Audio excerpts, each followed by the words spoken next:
La foi, elle vient de ce que l'on entend. Frères et sœurs dans le Christ, Shalom. Nous célébrons aujourd'hui le 28e dimanche du temps ordinaire de l'année liturgique A. La foi vient de ce qu'on entend. Et ce qu'on entend, c'est la parole de Dieu. Et cette parole de Dieu est la lumière qui éclaire nos chemins, qui éclaire nos routes. Le thème qui nous est présenté aujourd'hui en ce dimanche, c'est de méditer sur la joie, le bonheur, le Seigneur comme source de notre joie, le Seigneur comme source de notre bonheur. Le Seigneur qui nous invite à prendre part au festin qu'il a organisé, qu'il a préparé pour nous. La première lecture tirée du livre du prophète Isaïe est une parole de consolation, une parole d'espérance. Le Seigneur qui vient donner la joie à son peuple, les peuples qui pleuraient, les peuples qui étaient accablés, les peuples qui étaient dans la souffrance. Dieu se tient auprès d'un peuple opprimé, auprès d'un peuple oppressé, auprès d'un peuple qui souffre pour lui donner encore espérance, pour lui donner confiance. Voilà, le prophète Isaïe dit, le Seigneur essuie les larmes sur les yeux de ceux qui pleurent, de ceux qui souffrent. Ça nous fait rappeler les béatitudes. Jésus qui dit dans les béatitudes, heureux ceux qui pleurent maintenant, ils seront consolés. Ils retrouveront encore la joie. Mais le Seigneur, comme le dit le prophète Isaïe, il prépare un banquet, il prépare une fête, un festin.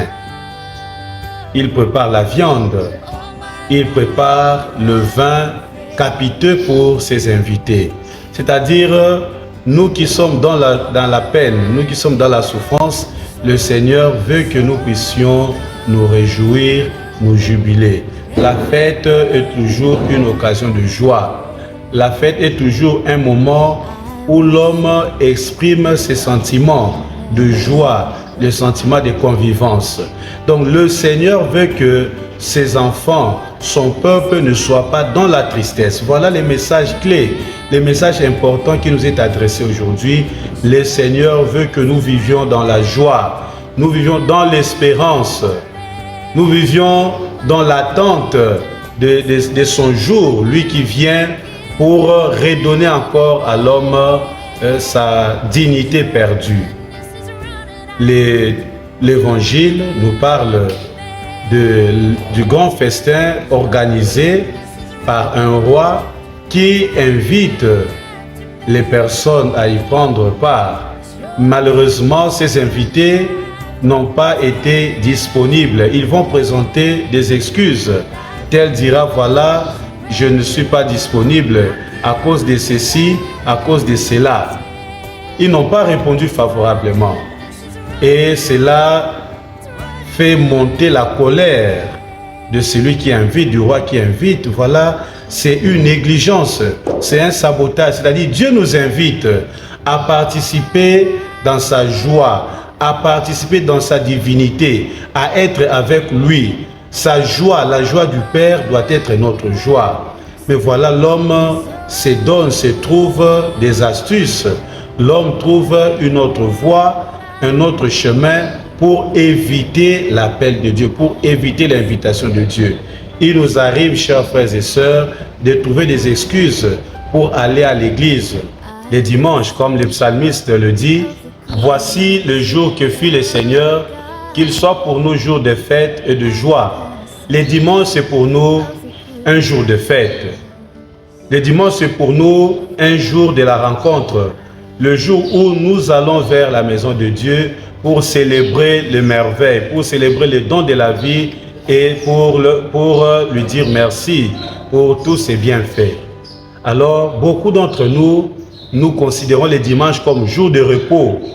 On doit dormir, on doit sortir avec les amis, mais nous oublions un aspect très important, que les dimanches, nous devons aller rendre grâce à Dieu, nous devons aller à l'église. Voilà comment nous pouvons comprendre ce jour de fête, ce grand banquet, ce festin que Dieu prépare pour nous, puisque nous allons pour communier au corps du Christ et écouter à sa parole.